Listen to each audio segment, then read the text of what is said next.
రామోజీరావు గారి మరణం చాలా బాధాకరం,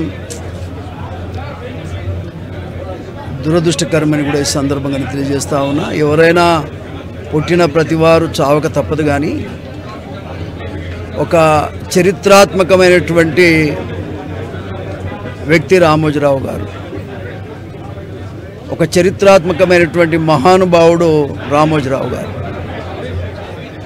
ఎంతోమంది రాజకీయ నాయకులకు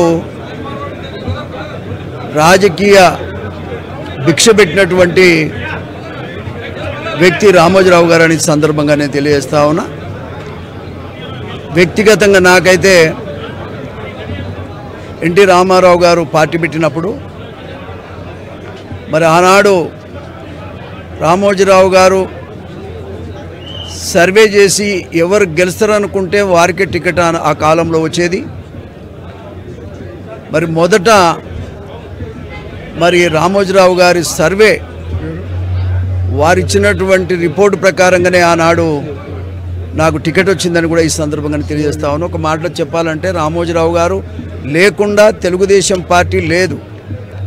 తెలుగుదేశం పార్టీ ఈ రాష్ట్రంలో ఉమ్మడి రాష్ట్రంలో ఎస్టాబ్లిష్ కావటానికి, అధికారంలోకి రావటానికి రామోజీరావు గారి పాత్ర ఎంతో కీలకమైందని కూడా ఈ సందర్భంగా నేను తెలియజేస్తా ఉన్నాను.